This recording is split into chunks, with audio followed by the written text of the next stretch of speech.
All right. Well, thank you very much, Amy, for inviting us all here, and thank you guys for all showing up. I'm really excited to talk with you guys a little bit about web analytics today. Just by show of hands, how many of you either individually manage the web analytics for your organization, or maybe how many of you have people report back to you about those web analytics? Quite a few people. Okay, good. Now, how many of you are using Google Analytics? Most everyone. Okay, that's really great, because today I talk a lot about web analytics in general, but it's all focused on Google Analytics. It's what we use, and while most of this is very Google Analytics specific, you can take these same types of things and use them across many different platforms. So first of all, I want to say a special thanks to 12 Stars Media Productions and Candidio. They're filming in the back right now. So after the session today, next week, we're going to have this video up for you guys to rewatch. So if you had questions that didn't get answered, or if you need to rewatch a specific section of it, you'll be able to go back through and watch it. So thanks to them. And if you have any questions or want to check out more information about what they do, I have a link down here you can write down and go check that out. I can also send that out to you guys later as well. So my name is Jeremy Williams. Most of you probably know me. I'm with the Indiana Office of Tourism Development. And my contact information is up here. So if there's anything that doesn't get answered in the presentation, or if you have any questions after the fact, feel free to give me a call, send me an email, reach me on Twitter. Any of those places you can get in touch with me pretty easily. So why are web analytics important? Well, first of all, they're going to help you find out a lot of things. How people are getting to your website, what they're doing while they're at your website, how effective your campaigns are, whether they're online campaigns or even offline campaigns you can actually track through web analytics. What search terms people are entering to visit your website, which is very important, as a large chunk of web traffic now comes through search engines rather than direct traffic. It also will help you analyze that data to make your website perform better. So at the end of the day, if you're looking at all your web data and you're just saying, oh, that looks really nice, but you're not using that data to make any decisions about changes that you need to make, the data is not really helping you at all.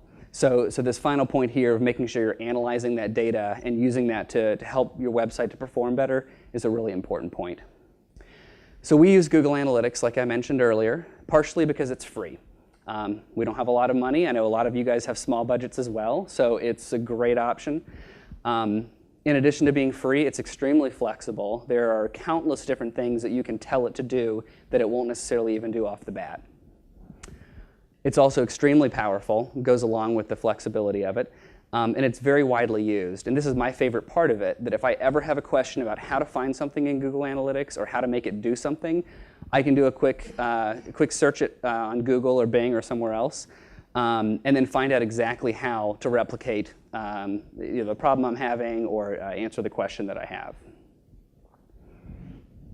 So I'll go through the four main sections of Google Analytics just to give you a little bit of an overview of audience, traffic sources, content, and conversions. These are the four main sections that just about anybody will be able to use on a daily basis. So audience is the first section we'll look at, and it's going to let you know who's visiting your website, how are they accessing your site, are they on a computer, are they on a mobile phone, are they on a tablet? Those things are going to be really important, especially phones and tablets as we move forward. And then other regular basic visitor stats. So if you don't know, here's just a basic screenshot of what Google Analytics looks like when you log in. You've got your basic trend line here of data, a bunch of collection of things down here. And now I'm going to go into this audience section and give you a little bit of information about that.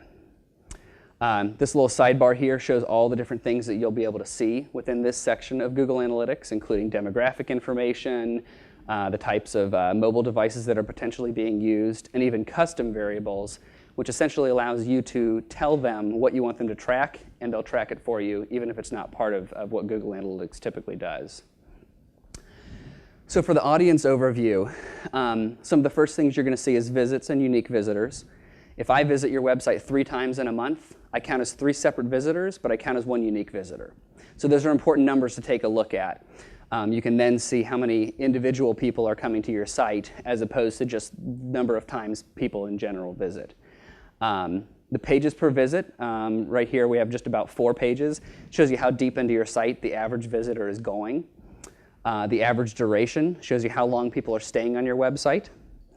The bounce rate is a little bit of a tricky number. In general, the bounce rate can be one of 2 things. It's either the number of people who come to your site and immediately leave.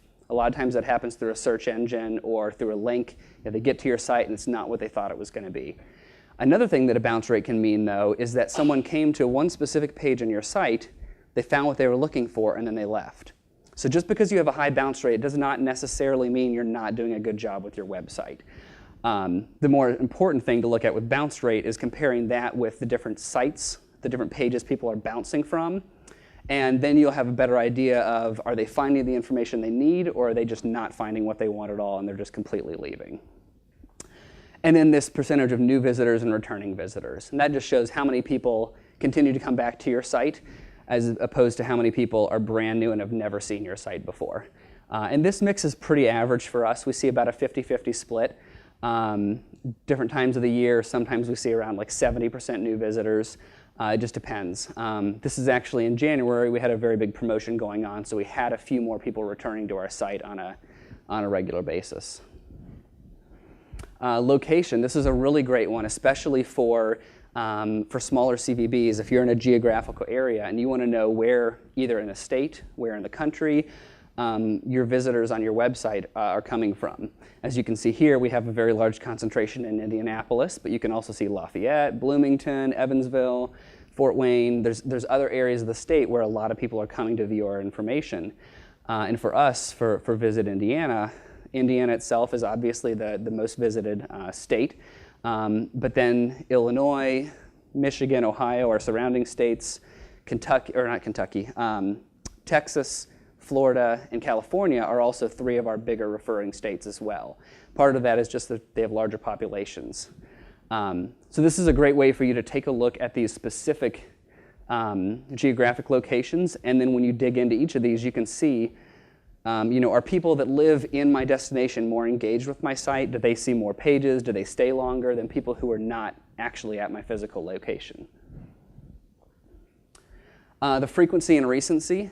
This one will show you a lot about how frequently people visit your website.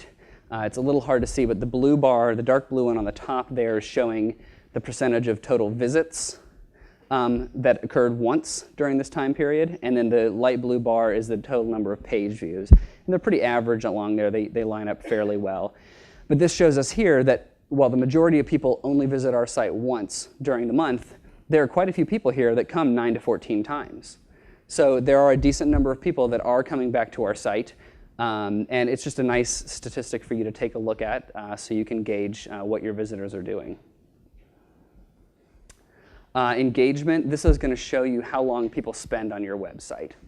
And just like with the last one, the reason here that there's this big difference is they're showing that 41% of all of our visits during this time period lasted from 0 to 10 seconds.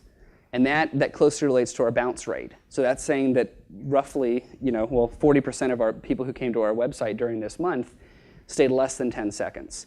And as you continue to go on, though, you can see that there were roughly 40% of our visitors that stayed between 1 minute and 10 minutes.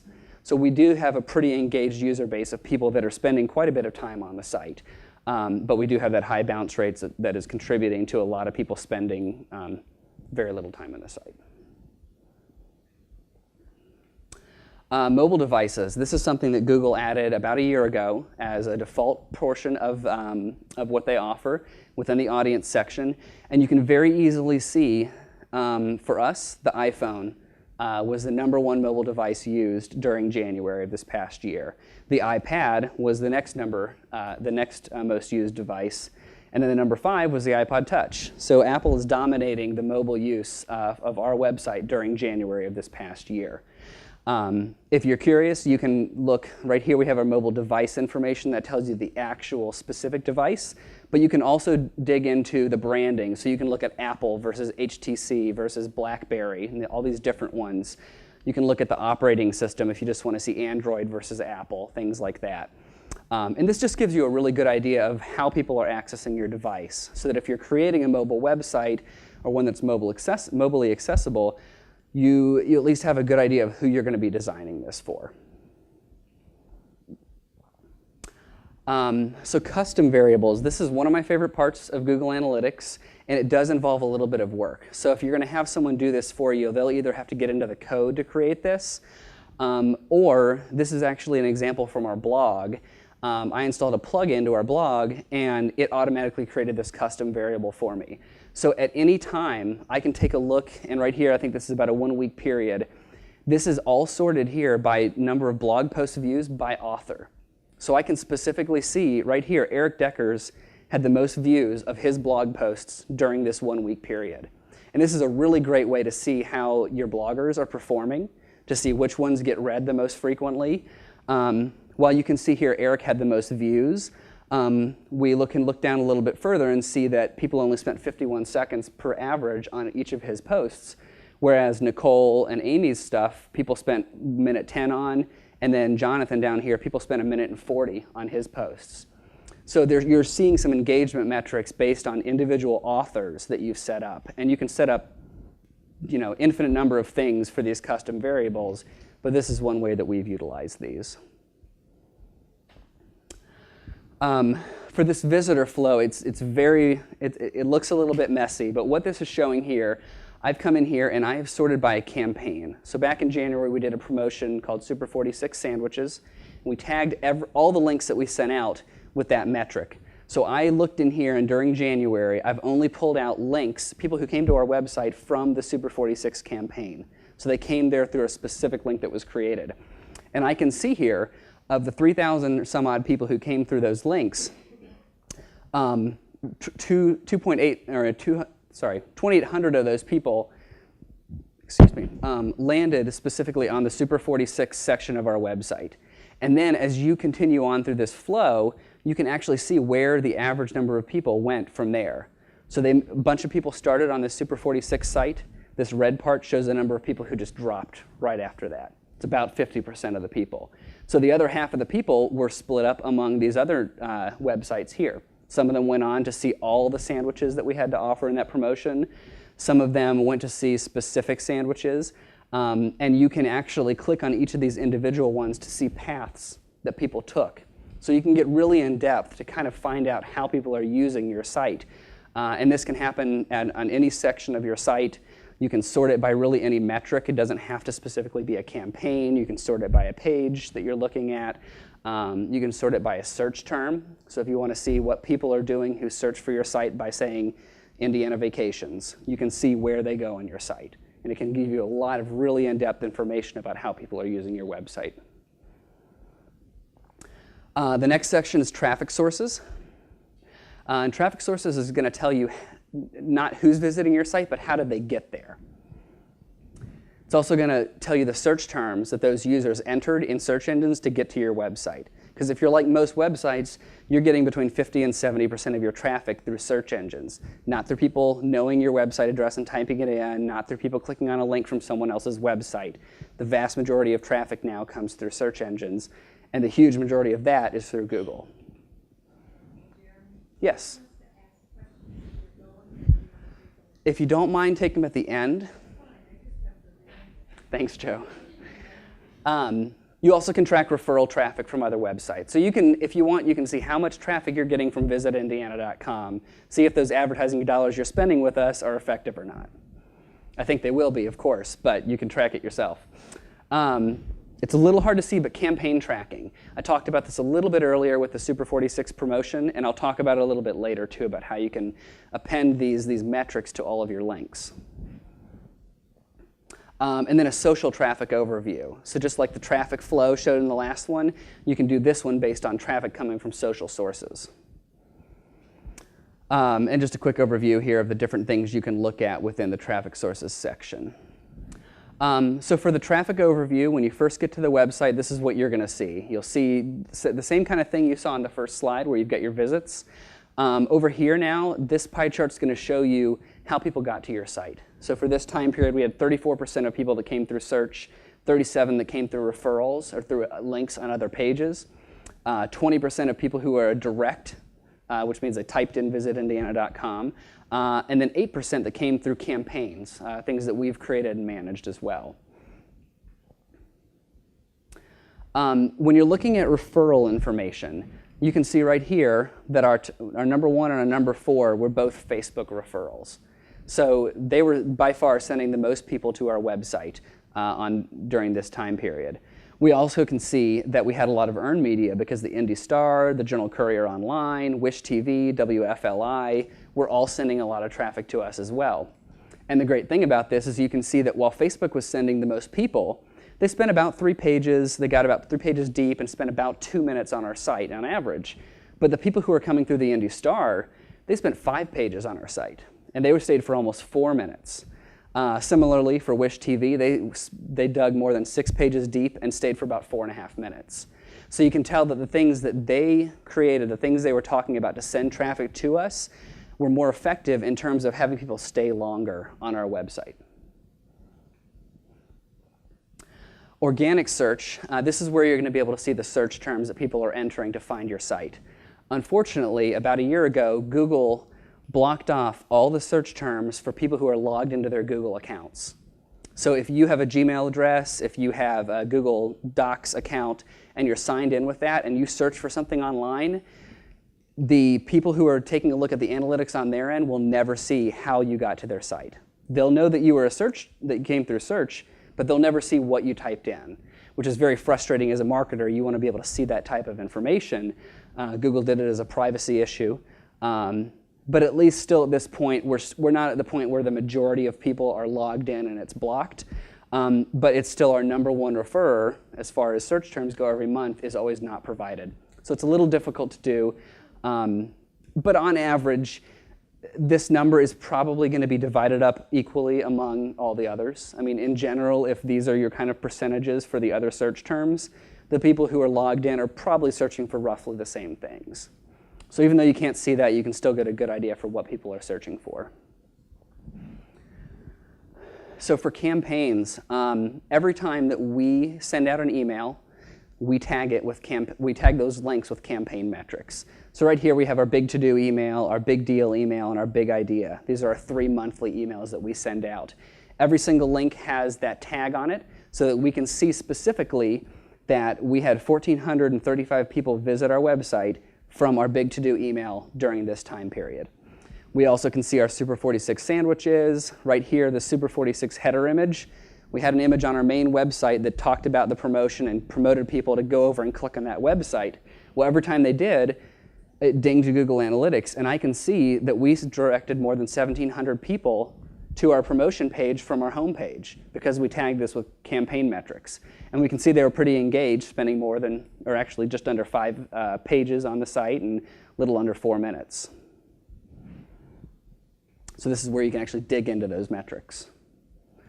The social sources, this is a relatively new feature that's been added to Google Analytics, but you can then, they'll aggregate all these different social sources like Facebook, Twitter, they include TripAdvisor, which is great for tourism, StumbleUpon, Google+, YouTube, all these different ones, and they just give you a quick glance that you can see what kind of traffic you're getting from these social sources. And that's a great way for you to know, are we being effective with our social media presence? Are we doing a good job of driving traffic back to our website, or are there places we could really use some help?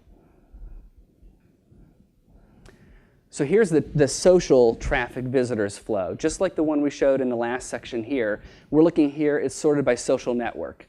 So this large chunk of white here is Facebook. So all this traffic we're originally looking at, I'm sorry, this is all just from everywhere, but the main, everything that starts here is from Facebook. Everything here is from Twitter, from TripAdvisor, Pinterest, and so on. And just like with the other one, you can click through here, get more detailed information. And for this example here, I clicked on Twitter's. So I can specifically see, it kind of highlights the paths that Twitter users have taken here. And I can see now who's going where that is coming to our site from Twitter. So content. This is a very important section. Everything in Google Analytics is very important, but this one's going to tell you how specific portions of your website are performing. Not just how people got there, not just where they're coming from, but what pages are they actually going to? How many views are you getting on those specific pages and sections? It also allows for event tracking, which allows you to track outbound links, so links from your site to partner sites or to other websites. You can track downloads through events. You can track media views. So if you have a video that's on your website and you want to see how many people actually viewed that video, you can set it up as an event and you can easily see, oh, we had 10,000 views of this video on our website. And I'll skip past that. So here's the overview. This is what you're going to see when you first click on that content section. A lot of the information is the same for this overview. You've got your page views up here, gives you the average time on site, the bounce rate, things like that. And then it gives you a quick summary of the top viewed pages as well. So you can, at a glance, see what those are. The content drill down is one of my favorite sections within here because it really allows you to start at the very top of your website and drill exactly where you want to look. So for this example here, I drill into the main Visit Indiana section because that's really where all of our website is housed. That's what's circled right there. Now I see all the kind of subsections of our website. The next thing I'm going to click on is the Super 46 section because I want to see how this promotion is doing. Once I'm in there, the only stuff that's being displayed now is within that Super 46 section. Well, now I want to see within each of the different sandwiches that we featured, which sandwiches are the most popular, which ones are people looking at. Well, I can click on the sandwich section, and now I'm just looking at the 105,000 page views we had specifically within that sandwich section. And you can see here the #1 most popular one that people viewed was the bratwurst, and then the Dwayne Purvis All-American from Lafayette, and then a couple others. So you can see, again, which are your most specific, or your best performing pages within specific sections of the website. For event tracking here, this is where you're going to be able to track outbound links. And Google used to do these, and they used to be tracked as page views, which totally messed up your analytics because if someone was on your page and they clicked on a link, it would count as another page view. So they've made modifications now. They're tracked through events. And this is where we have things set up like our outbound link section, our media gallery, and then people who just exit. So for the outbound links here, I've dug into this a little bit. Now I can see that during this time period, this link here to Bracketeers, which was an online bracket management system we used for our promotion, was the #1 outbound link that people clicked on. Below that, we have the Schnitzelbank, we have the XXX Family Restaurant, we have a review of the Schnitzelbank from Yelp. That was another one of the top viewed ones as well. And you can not only see how many people clicked on that link, but how many unique people. So we had a handful of people for this Schnitzelbank link, about 40 or 50 people, that clicked on that link more than once to go back to that website. And that's a great way, if you have any advertising on your website. If someone is purchasing advertising with you, you can then use this to report back to them and say, okay, we drove 500 people to your website during this month. Conversions. This is where you're going to be able to view goal conversions. And I'll talk a little bit later about how to set up goals. But a goal is basically going to show you, you're going to tell Google Analytics, this is what I want the end to be. Like, I want someone to subscribe or to order one of my physical brochures. And you can specify the path they have to take to get there. So you can say, I want them to see this brochure page that is the confirmation, but they first have to add a brochure to their cart and they have to check out as well. So you can be very specific with the path you want people to take to reach that goal. You can track e-commerce stats if you have it set up. We don't have it set up because we don't sell anything on our website, but you can easily do that with Google Analytics. And then you can check multi-channel funnels, which I'll talk about in a second. So for a goal, and this is actually the example I use throughout here, we set up a link on one of our trip ideas on our site. It was about Southern Indiana. It was about Holiday World. And we set up a specific link on there that led the consumer to order their brochure. We wanted to test it out and kind of see how that would work. So I can look right here, and I've selected this Holiday World brochure order from Trip Idea goal that we've set up. And we can track how many people went through this goal during this time period here. It's really, I guess, pretty much the entire year. You can see the number of completions we had, the goal conversion rate, and the abandonment rate of people just leaving. A very cool thing here is taking a look at the conversion funnel. So while that's an overview here, I can look right here and say, okay, we had 2,843 people that started at step 1 of our goal. We then had 47 people, so a relatively small number, but 47 people, 1.65% of them, went to that next step for that goal. So they clicked on that link to go to the brochures section. From that brochure section, we had 22 of those 47 people drop off and do something else. They didn't go to the next step. But 25% of the people then added that brochure to their shopping cart and decided, okay, I'm going to go ahead and add this. I may add some other things, but I'm definitely adding this one. From there, we had 100% conversion. So from those 25 people, when they added that brochure to their cart, they continued, finished the checkout process, and they've got that brochure ordered. So we're able to see right here, for some reason, we have roughly a third of the people who are getting to this site that aren't completing. They aren't moving to that next step. So we can take a look at this website and decide, is there something that we're doing that's leading people to drop off? Do we not have a big enough call to action right here? Or are we providing too many options and people are clicking on something we don't want them to click onto? So this goal funnel gives you a really great visualization of how your goals are actually performing. These multi-channel funnels, and it's kind of misnamed because there's no funnels in here at all. But this is going to show you of your goals here, of the goals that you want to try and convert, what kind of, how people are getting to the site. So you can see from this Venn diagram here, we have it searching organic search, direct traffic, and referral traffic. And these are the number of people that are eventually completing that goal that are using these different methods to find that brochure, to complete that goal. And then this top conversion paths, this is a little bit confusing, but typically if you're having someone do something, let's say they're ordering something from you, a brochure, or buying something from your online cart, typically all you're going to see is the last step that they took to buy that. So if someone has ordered a brochure from us, we can see generally that, okay, they came from an organic search, or they came through paid search, or they came through an email link. But what this top conversion paths allows you to do, because a lot of consumers don't do things on the first time they're asked to do them. So they may see a message that says, hey, order a brochure from us.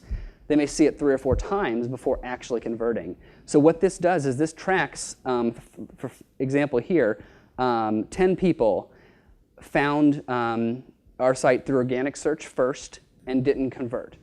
Then they found our site through paid search and they eventually did convert.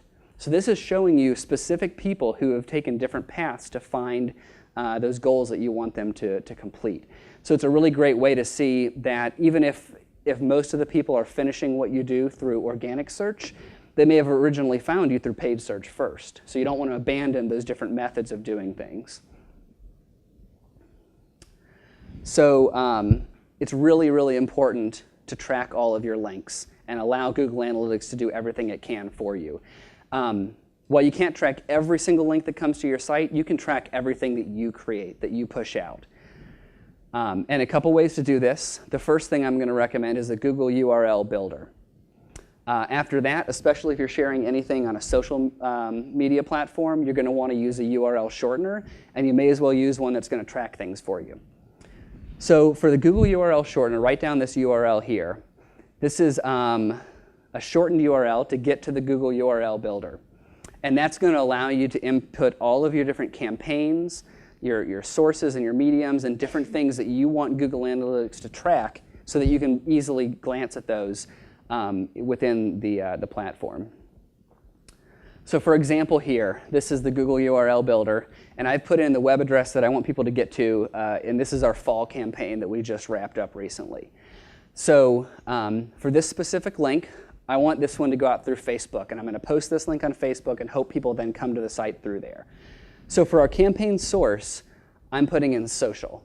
So any link that I send out through Twitter, through Facebook, through Pinterest, through anything like that, I add in a campaign source of social. It's an easy way then for me to search later and see, what does all my social traffic look like. For the medium, I'm putting in Facebook. That's where you put Facebook, you could put Twitter, you could put email, you could put banner advertising, anything like that. Whatever the medium of that link is going to be, add that in. For the campaign name, I'm putting in VI or Visit Indiana Fall because I want to track that easily and be able to see how many links came through this Visit Indiana Fall campaign that we created. When you click Generate URL, you get this nice long URL right here that has all these campaign trafficking metrics at the end that Google Analytics will read and then will spit back out to you when you ask to see them. So for a URL shortener, there's two, there's one really popular one called bit.ly that I use a lot. And then Google also has one as well, and it's goo.gl. So if you go there, you can create short links very easily. Both of these create QR codes for you as well. So if you're putting a QR code on a print piece or something outdoors, these will automatically create those for you. goo.gl. You can also search for Google URL shortener too. So here's an example of a link that I shortened in bit.ly. It doesn't show the long link, but this actually is that huge link that I created through the Google URL Builder. And it gives me this random spitting out of capital letters, lowercase letters, and numbers.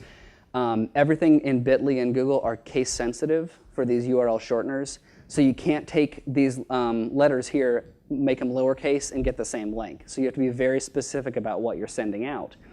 Another great way to do that is just click on Customize, and then I just customize it to VI Fall, all lowercase. It's a lot easier, especially if it's a link you're going to be sending out multiple times. For this one right here, I could have even called it VI Fall FB, so I knew it was a Facebook link, so that I can easily push that out as much as I want to, added a TW for one for Twitter, PIN for Pinterest or something. It's just a really easy way to modify that link so you can go back to it very easily.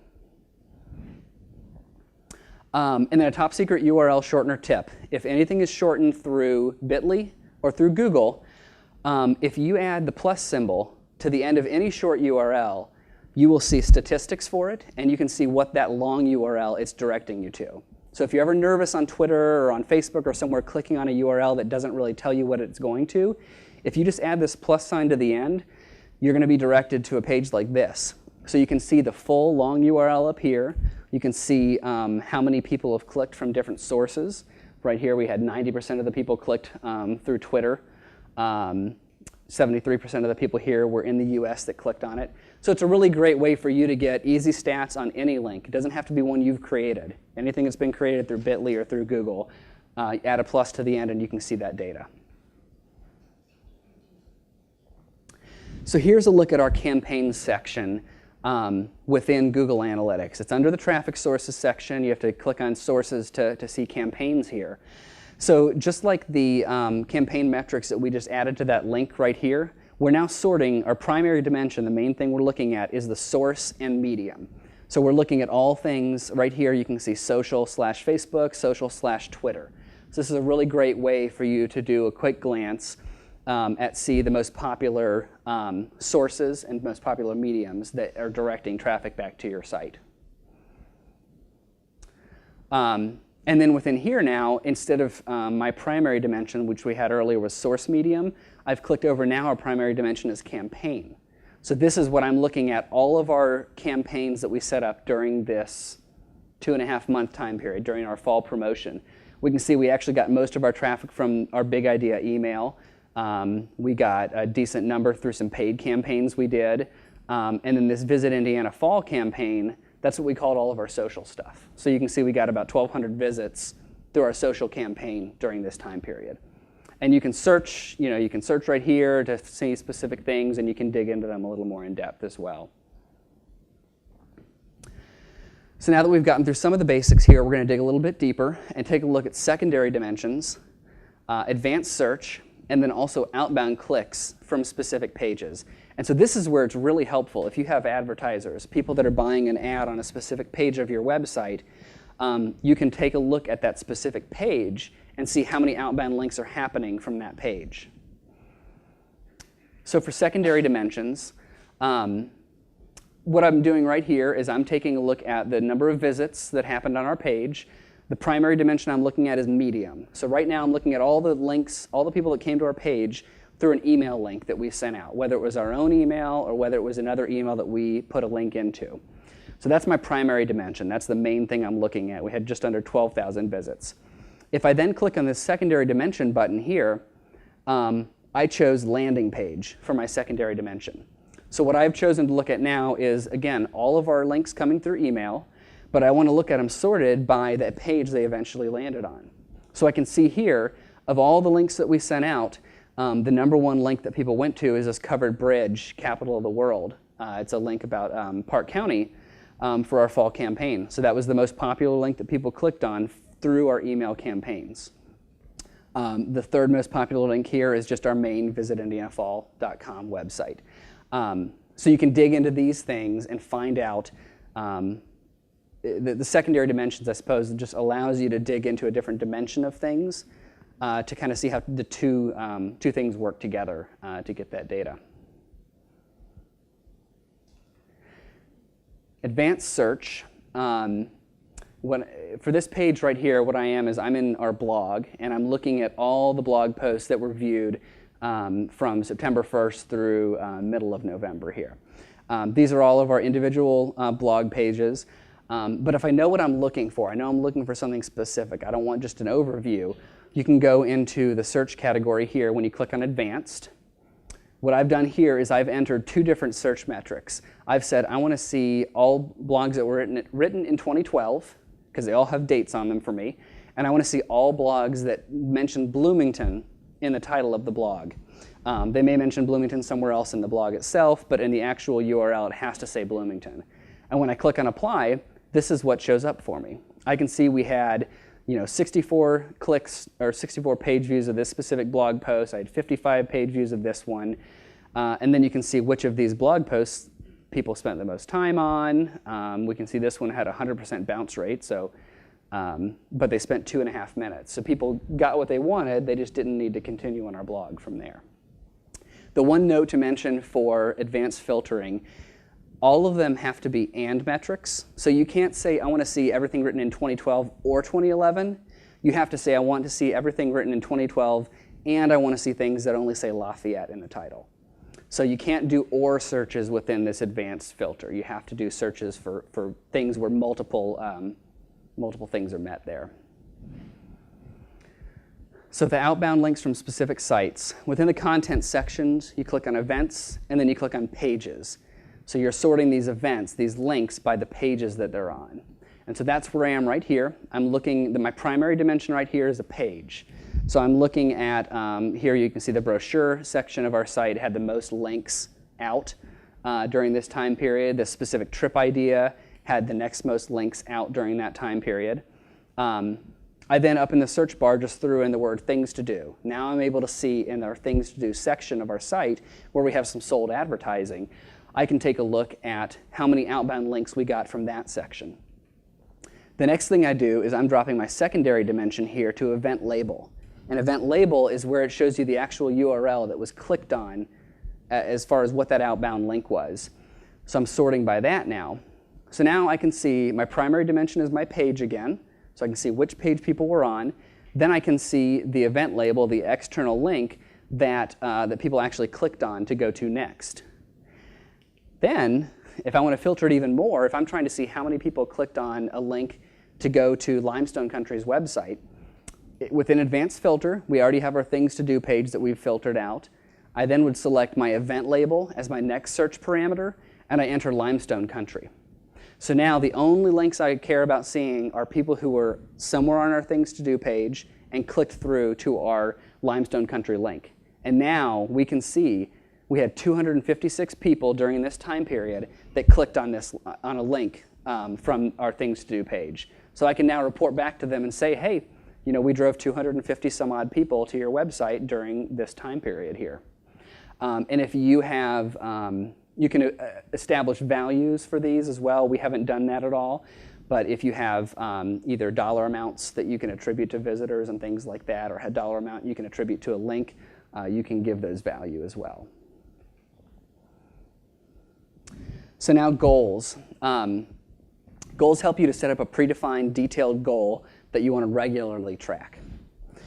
For example, brochure orders from a specific link, like the Holiday World one I mentioned earlier. We had a link within a certain side of our page that we wanted people to continue on that path. And you can create goals within the account profile on Google Analytics. And they're viewed within the conversions section, which we briefly mentioned.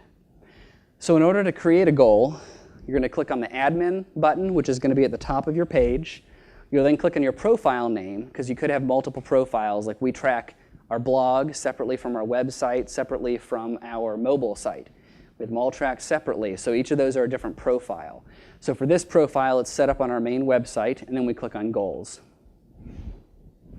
So this is actually an example of that Holiday World brochure goal here. What I've said, I've given it a name. I've said that the goal for me here is an actual final URL destination. But you can also set up a goal of a visit duration. You say, I want someone to stay on my site for 5 minutes, or I want someone to see at least 10 pages per visit. Your goal URL is the very final website that you want people to go on that you know that goal has been accomplished.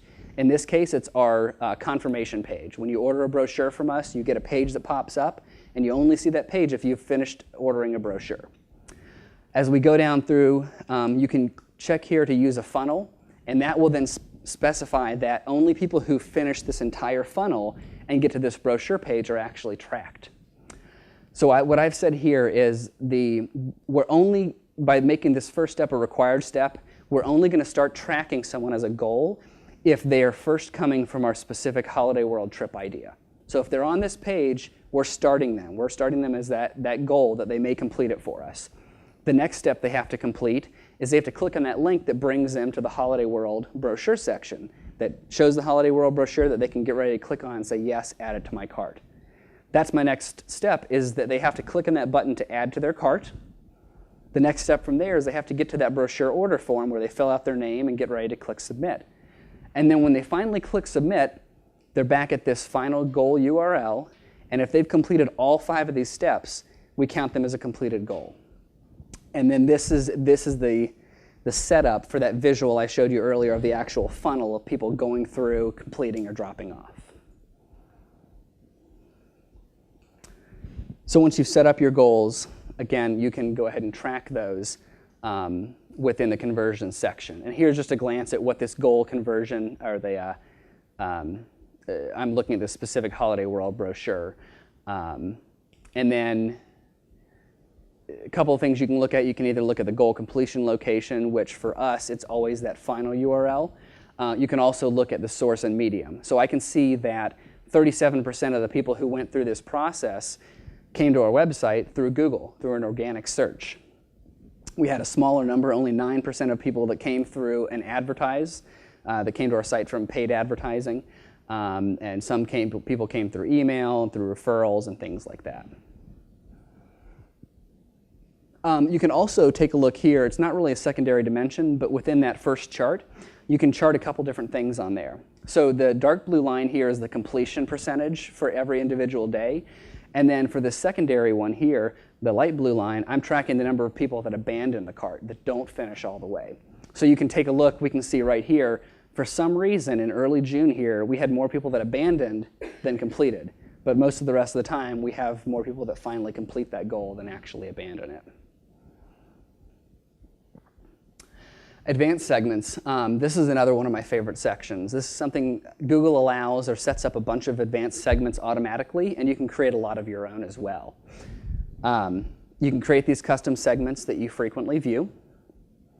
And it allows you to easily track mobile or tablet traffic, social data, new and return visitors, search traffic, and much, much more. So here's a screenshot of something that has been sorted by advanced segments.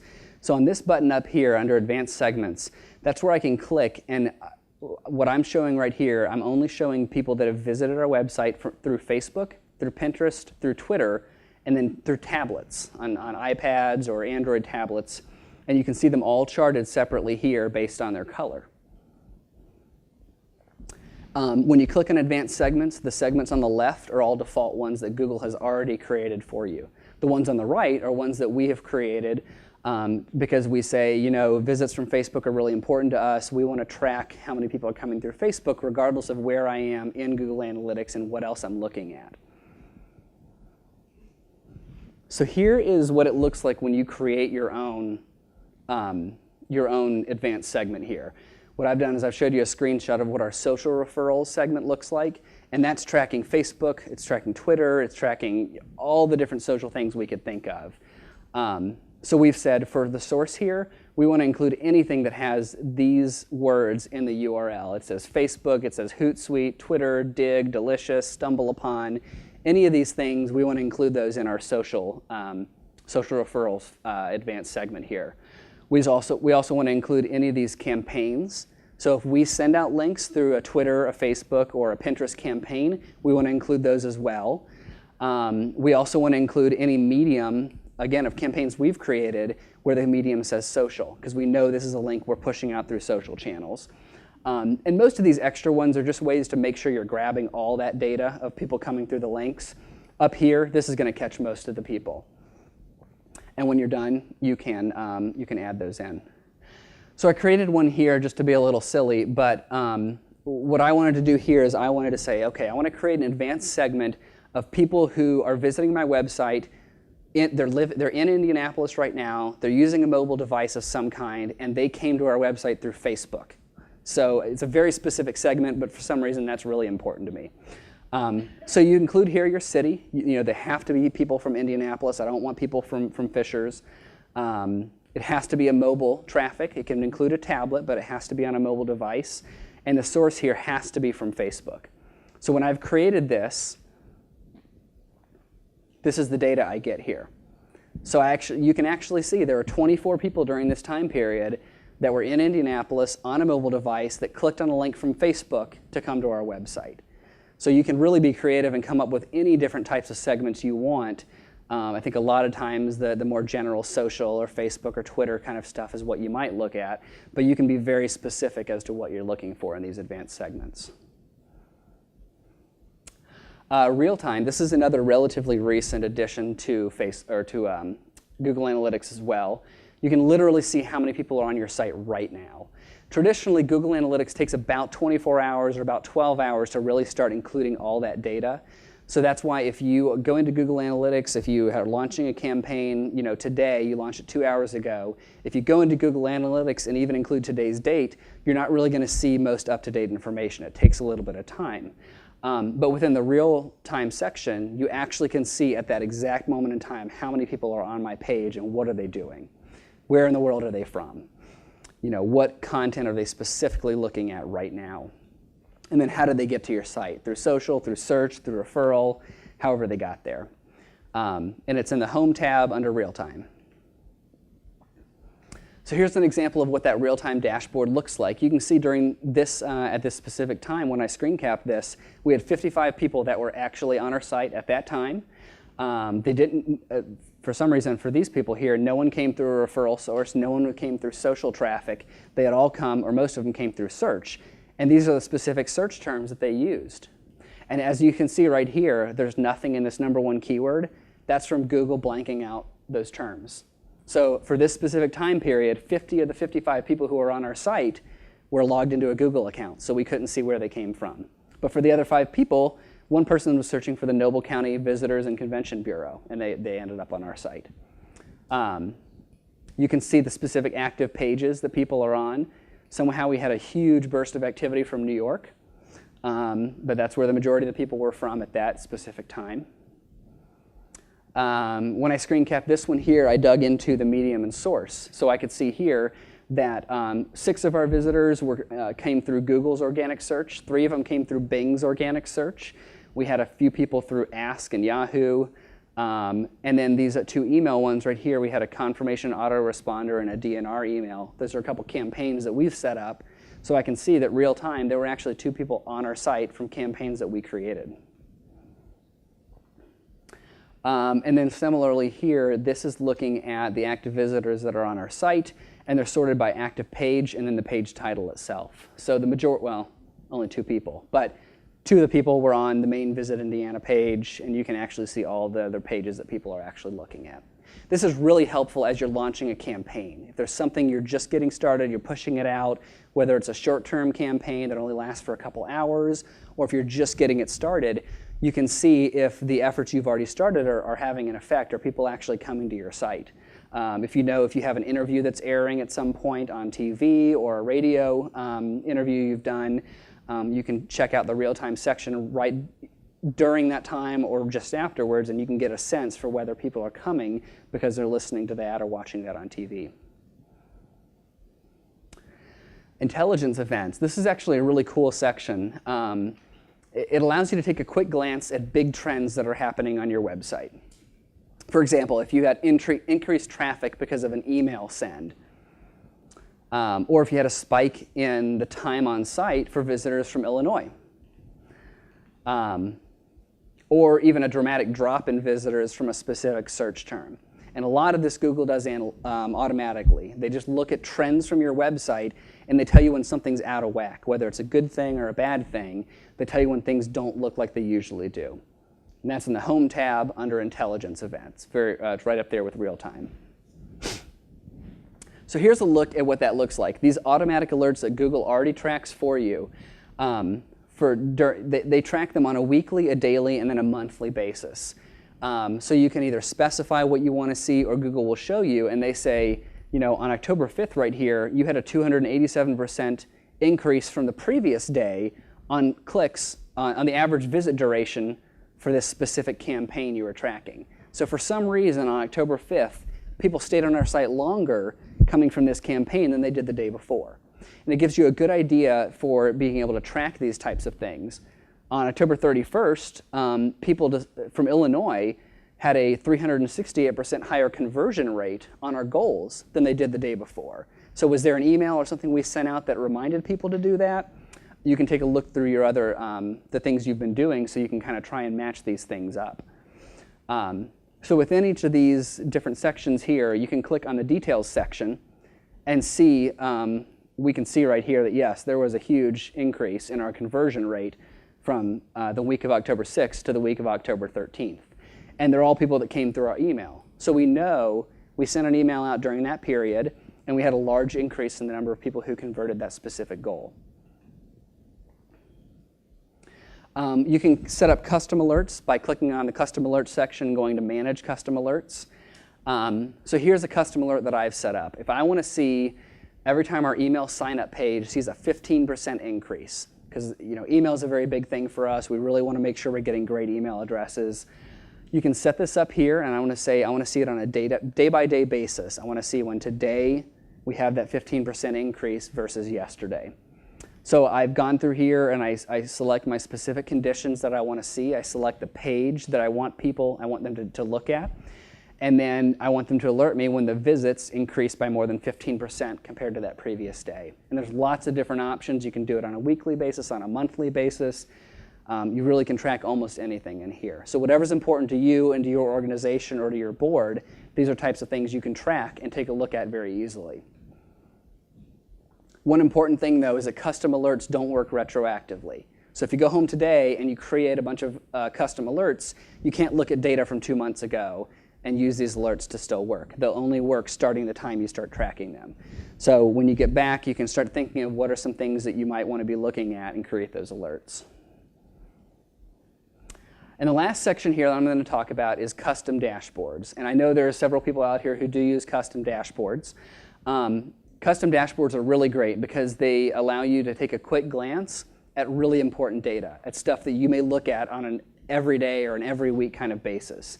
You can create multiple different dashboards with frequently accessed stats. So you can organize them and say, I have a social dashboard, I have an email dashboard, I have a visitor dashboard, however you want to organize those. And you can easily create, customize, and even share dashboards with other Google Analytics users. And that's in the Home section under Dashboards. So here's a look at a generic dashboard that was set up on our page here. It gives you a quick glance. We can see here, this is a quick chart of the social visits that we receive on this month, during this monthly time period we're looking at. We can see very easily how many visits we have with a really small chart just to kind of show an overall trend. We can see our bounce rate, and you can kind of see at the end, it kicked up a little bit at the end for some reason. We can dig into that if we want to. We can see the number, this table here shows the number of visits from specific countries and the bounce rate associated with them. For this timeline down here, I've shown a visits versus visitors chart. So I can see that on this day we had both a spike in unique visits and visitors themselves. And so we can take a look at that. And then the pie chart shows the geographic location that we're getting most of our traffic from. So here's a dashboard I've created to track a lot of our email stuff, whether it's links through email or email campaigns. For this first one here, I'm tracking here the email sign-up visits that come through email campaigns. So we're sending out links through the Department of Natural Resources and Indianapolis Downtown Inc., where we're part of their email, and we say, hey, come and sign up for one of our emails. So this link right here specifically tracks the people who go to our email sign-up page and are coming from one of our other email campaigns here. We're also tracking the time on site that people are spending through our 3 emails that go out on that monthly basis, the number of times people view brochures, to order brochures on our website from our email campaigns as well, specific signups through our DNR specific email. So if we want to see, on this day we had about 35 or so people that signed up for our email through this DNR campaign. We're also tracking pages per visit, the percentage of new visitors to that email sign-up page, and then the visits to the email sign-up page by source and by medium. So we can see in here this IDI email, 30% of the people during this time period came from there. So if I wanted to create this chart right here, you'd click on a place to add the link there. We click on timeline, because that's the kind of chart we want to take a look at. And you can then organize by whichever types of metrics you'd like to look at. So for right here, the main metric we want to see is the pages per visit. If we wanted to create this one here, very similarly, we'd go into the Add a Widget section, click on Pie Chart, because that's what we want to see. And we want to see our visits grouped by source or medium, because we want to see exactly where these people are coming from. But again, in this instance, I wanted to filter this, because I only want to see people who are landing on that email sign-up page. I don't care about all the rest of the site. For this specific section, that's all I want to see. And by filling out that information, you get this great pie chart here that you can look at a glance, not have to dig really deep into your site to find it. So the best part about dashboards, because it takes a lot of work getting these all set up, is they can be very easily shared. So if you have a dashboard you really like, or if someone you know has a dashboard, you can ask them to share it with you. Your data doesn't get shared at all. It's just the setup and the configuration. So you can click on Share Dashboard up here and copy this URL. And then you can share that with anybody else that has a Google Analytics account. And then their website can start tracking the exact same stuff. They may need to do some modifications. For example, if I shared this one here, you probably aren't tracking your emails the same way we are. Your website isn't set up the same way, so you may need to make some modifications. But for more of your visitor information or even social traffic, that kind of stuff is going to translate whether it's our website or someone else's. And when you've shared that with someone, when they click on the link, this is what they're going to see. They're going to see this little pop-up that asks them to choose a profile. So you could choose, like for us, it'd be our website, our blog, our mobile site, and then you can name that dashboard so that you can easily see what type of data you're going to see in there. So I know that was a lot of information. It was probably very fast, which is why we're recording it so you can see it later. But if anyone has any questions, we have a bit of time here. So if anyone has questions, I'd be more than happy to answer some. Yes? I know you mentioned that the custom alerts didn't work retroactively, but I guess does the overall Google Analytics work retroactively? No. Okay. So if you do not have Google Analytics set up right now and you go home and set it up today, it won't track what you've done in the past. Okay. So yeah, if you don't have Google Analytics and you want to use it, I encourage you to set it up as soon as possible. We started tracking with Google Analytics back in 2006, so we've got a really nice, long group of data now. Yeah, so if you're not using it yet, you've got to set it up to start tracking things. Yes? On the demographic area, Mm-hmm. when they made the mandatory switch over to how you could read your dashboard, it converted me to see every possible language and country in the world on my Okay. page, which I have no use for, Uh-huh. and I can't manage to get rid of that without trying to create a completely new dashboard. So you're talking about one of these custom dashboards that was created? So if I The want to main set one. a dashboard without all that demographic information, is there a way to eliminate that? Yes. So the question was if you wanted to create a dashboard that only showed, like I think you were saying, yours showed all these different types of languages and things that you really don't need in there, you can set it up to only show English or to only show specific things that you wanted to show. And do you go through that subcategory, the widget category? Yes, you'd create a new widget within the dashboards, and then for some of the filtering information in there, and I don't know exactly how you'd set it up off the top of my head, but let's see. So within the widget category, I guess let's go right here. You'd specify what the main thing you want to see is. If you want to see a demographic information, either from state or country or whatever, you would select that as your primary thing here. And then within your filter, you would say show only language that is or is equal to English, or however you want to specify that. Does that help? Kind of. You can email me later too. Yes. Joe. Back on the track that we were tracking where people went and how they got there. Mm-hmm. Do you ever use that to decide that it was that you didn't have a clear button to show them how to get there? Or, I mean, are you in one of your other comments, I think, was that they are very engaged because they were there a long time. Mm-hmm.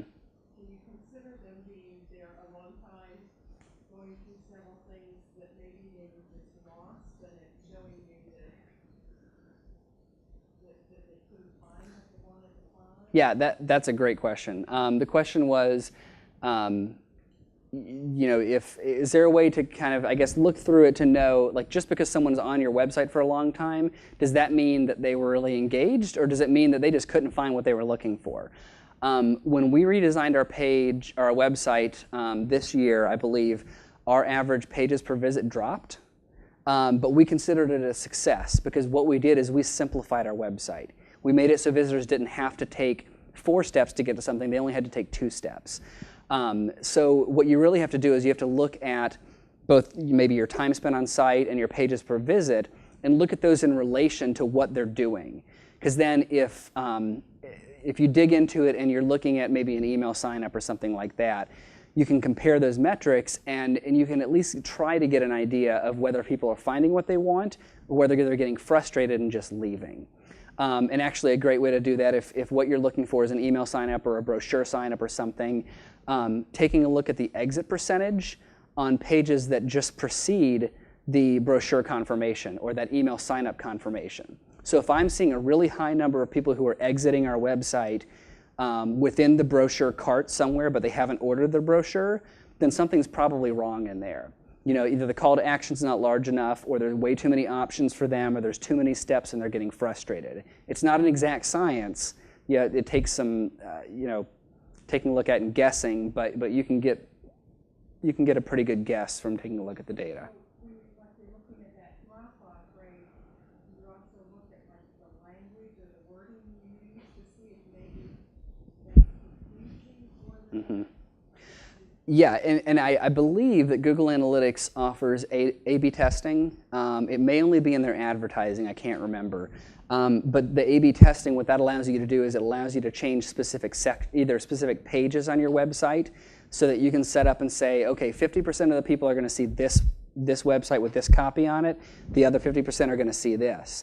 And if you're seeing a higher conversion rate on this one than on this one, then your copy on here is working better than the copy over here. I know you can do that with ads, and I'm pretty sure they released it not too long ago that you can do that within specific pages as well. It's a little more in-depth, and it takes a little more technical, what is it called? A/B testing, yes. It's pretty commonly used in email. A lot of times we'll do that with subject lines. where we'll send out maybe one subject line to 15% of our email database and another one to other 15%. And within a couple days, whoever has the highest open rate or the highest click-through percentage will take that, that headline there and send it to the rest of our mailing list, so we have better conversion rates. Yes? Okay.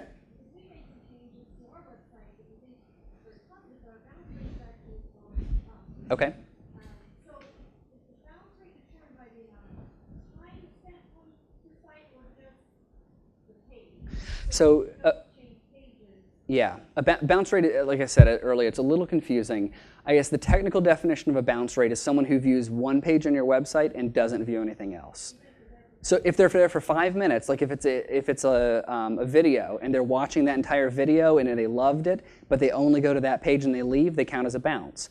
So that's where you have to look at more than just the percentage. And what you can do in that case is you can go into your content drill down section and you can take a look, you can actually sort by bounce rate. So you can say, show me the pages that have the highest bounce rate percentage, or maybe even the ones that have the lowest. And then you can get a really good idea for, okay, we have people that are really bouncing from this one page because all it has on it is the phone number and an address for one of our partners.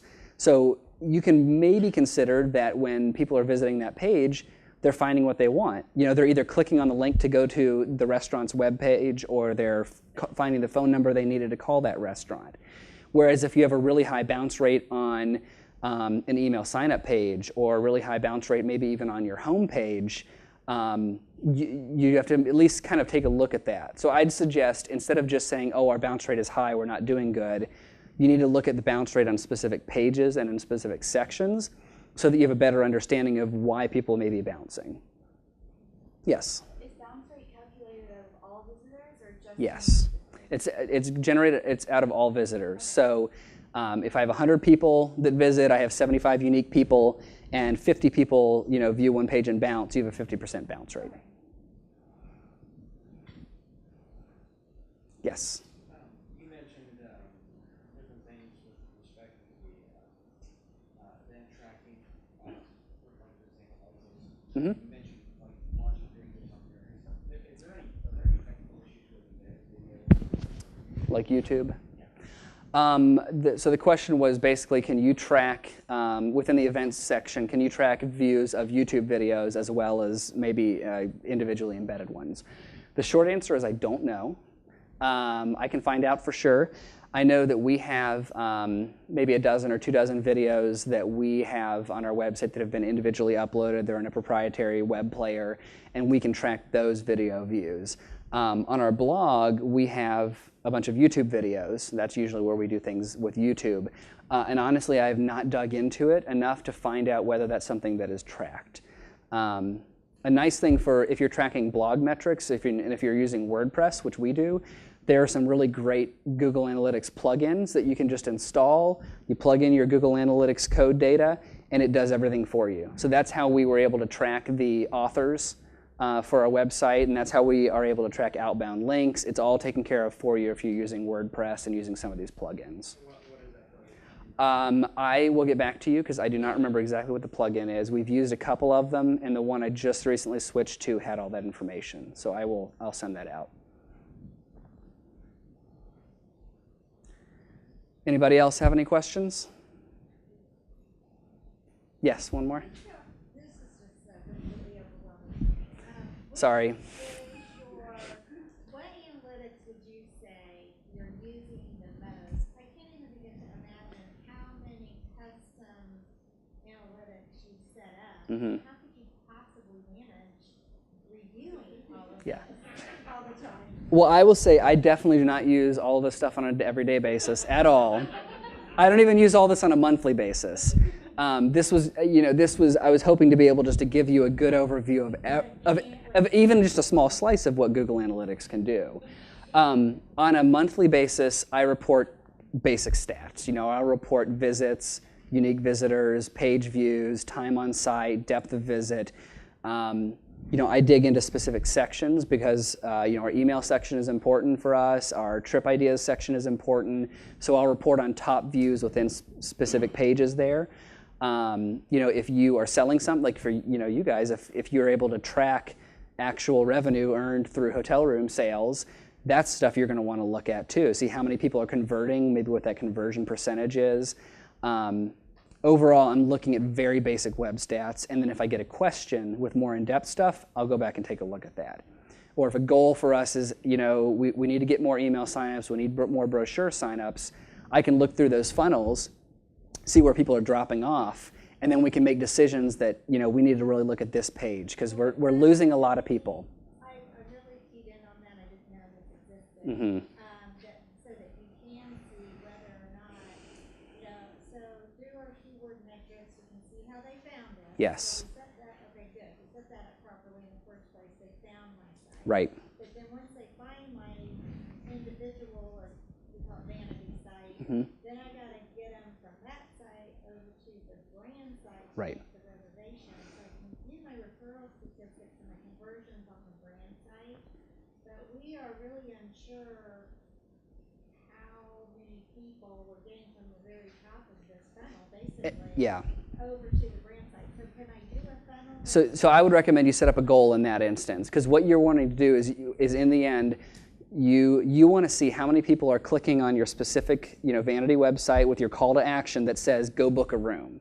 So what you do is you'd set up a goal where the final goal, the goal of that is that outbound link. So you're saying the last thing that I want, what's going to tell me it's a conversion is they're clicking on this outbound link for me. To brand.com.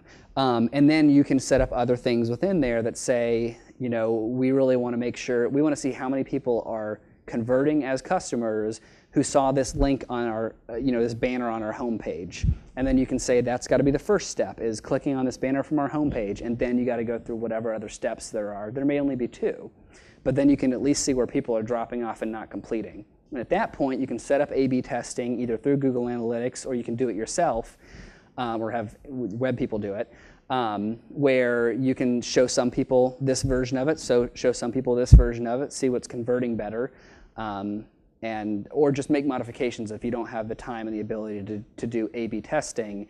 You can at least say, we're going to make the button a little larger, or we're going to change the color of it to encourage people to click on that. So.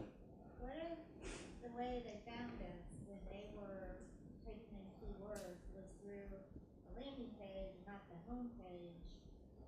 Well, and that's where, whatever that first page of your goal is, and it could be a 2-step goal.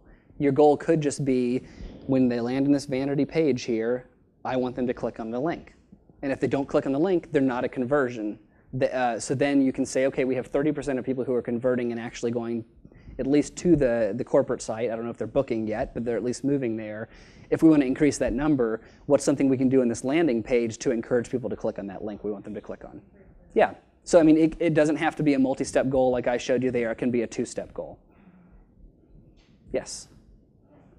You mentioned earlier that you had noticed one trend at one time where you saw people from 3 states, California. Yes. And my question is, I'm just going to use this as an example, but those are all 3 big racing states, Indiana, state coverage. Mm-hmm. Is there a way for you to use wildcards or something to help you create or identify trends surrounding sports or science or education? So an event's happening in Indianapolis, people are coming here, Mm-hmm. you can sort of track what their interests are. I don't know if I made it very Yeah, no, I know what you're saying. I think probably the easiest way to do something like that would be within, you could do it in a couple different sections. If you're in the demographic section and you say, I want to look at people who are viewing our site from California, and I want to see what they're interested in. As a secondary dimension to that, because then the country is or the state's your primary dimension, the secondary dimension could be search term. Because, why are people from California looking at visitindiana.com? Are they visiting friends then coming here, or are they coming for the Indy 500? Part of it's based on the time of year, so the time frame you're looking at for sure. But by using secondary dimensions, you can get to information like that. Because otherwise, you're trying to gather disparate information from different places. But by specifying what that primary and secondary dimension are, you can really dig into that information and get a much better idea for why people are coming to your site. Jocelyn? Okay, it's not a question, it's a complaint. Uh-oh. Yes. All right, so my country manager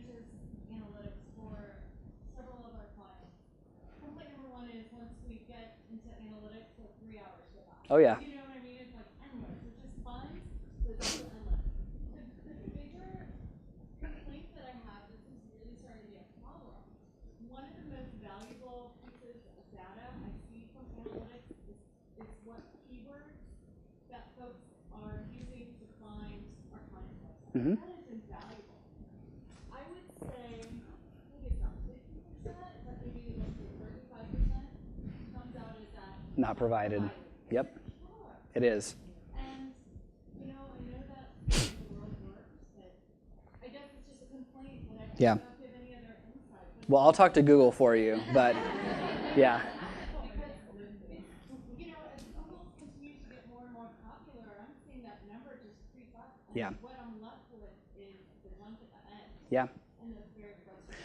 Yeah, it's extremely frustrating. I mean, for us, I think Google is about 90% of our search traffic, at least. We're seeing very little traffic through Yahoo and Bing and AltaVista, and I don't even know if they're around anymore. But all the other search engines, we're seeing very little traffic.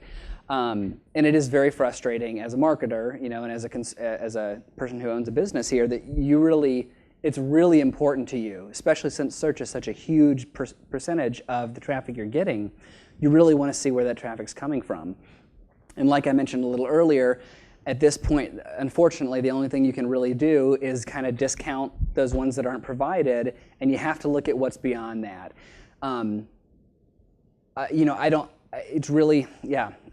Unfortunately, I don't, you can't even say, oh, well, maybe someone who has a Google account's a little savvier, so maybe they're better searchers, so the people who don't, aren't searching as well. There's really no way to tell. Now, especially with, YouTube, if you're logged into a YouTube account, you're part of Google. If you have Google+, any of these Google properties, if you're logged in, your search terms just aren't included. There was definitely a big fuss online when it first happened, and I've heard more recently as numbers have started to creep up, like you mentioned, people are seeing 30, 40, 50% of their search terms that just aren't included anymore. So yeah, unfortunately, I don't know that there's anything that can be done about it, but it's very tough. Yes, absolutely. Yes. Just out of curiosity related to that, because does that Google problem also include using Chrome? Because you can sign in to Google services using Chrome and just search from the browser. Yes, so Chrome is Google's browser. I use it. It's an awesome browser. But you don't have to be signed into Google using Chrome. But if you're signed into Chrome, you're signed into Google. So yes, so if you're searching just through the Chrome bar, you're not going to google.com. If you're on I don't know about mobile, now that I think about it. I have an Android, so I'm always signed into my Google account on my phone. I don't know for sure whether that is blocked. I don't know if they treat mobile search separately. I know you can look at mobile search on here. That's something I didn't show, but you can look at that. That's something I'll have to actually look into because I'm curious about that. I found it useful when I'm using Chrome at work or Chrome at home because I don't want something to work. They show up at home because I'm signed in to everything. Yep. But then you mentioned that Google's blocking all their services. And Right. I kind of know why, because every time somebody leaks something about a privacy issue, the whole planet goes nuts at Google. Yeah. This is why they do this. And Facebook. Yeah. And the bigger they get, it's just going to get worse. Right. And unless they find a way to split it out, where you can get your keywords and they can reasonably assure reasonable people that Right. and they're not violating privacy. Right. Well, and the really interesting thing, so I would assume that Google blocks these search terms regardless of which engine you're tracking. I would have thought that the smart thing for them to do would have been to maybe block it for the others, but leave it in for people who use Google Analytics. Because the one thing that's different, if you use a web trend or some other one, you can actually do IP tracking. So I can say I know a specific IP address, which is kind of like an email address for your computer, essentially. So if you know an IP address, you can look at that IP and say, okay, this person has come to this page, they've done that specific, and you can dig down and see individual IP addresses and what they do. That's not true with Google Analytics. You can't track via IP address. So it's actually even more anonymous than some of the other ones. But I would bet if they did that, they would have been in a lot of trouble for anti-competitiveness and things like that. So I'm sure they just said, we're cutting it off, to either really be concerned about it or make a show for privacy. Either way, that was the decision they made.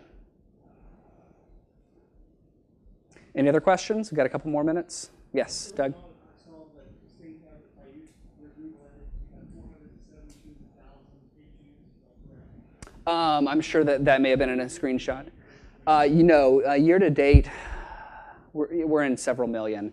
I can't remember exactly where we are. I remember by the end of this calendar year, I think I projected we'd be at about 700,000 to 800,000 visits, and we get roughly 4 pages per visit, so about 2.8 million, maybe 3 million page views, something around there for our annual numbers. And a huge part of that came from our promotion back in January. It's not the average for us, but that really helped us out. Yes? A/B testing, are you limited to simply two options? For A/B testing, are you only limited to 2 options? I think you are. When we do A/B testing, especially for email, we'll usually test 2, find the winner, and then test it again the next week against something else. Because if you test too many things, if you test even 3, and say you have 3 different subject lines in your email, you don't really know what the difference is. I mean, you can see which one performed better, but if you change multiple different things, you don't really know which one's contributing to that change. Right. So, yes? How do you correlate these analytics with your email analytics? We use ExactTarget for our email, and they actually provide some really good in-depth analytics, so they provide click-throughs and things like that. I don't look at ExactTarget's analytics. I just use Google Analytics because since we include those campaign metrics on all the emails, all the links we send through email, I'm comparing apples to apples here.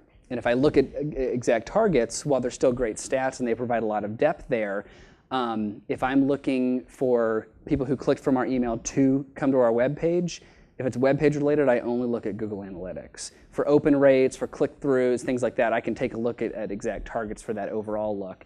But I usually use Google Analytics. So. All right. Well, if anybody has any other questions, let me go back to my contact information here. But feel free to. Maybe I can't. Feel free to email me. Give me a call. If you have any questions, I'm more than happy to talk about analytics, anything else. And thank you guys very much for coming. I really appreciated having you all here.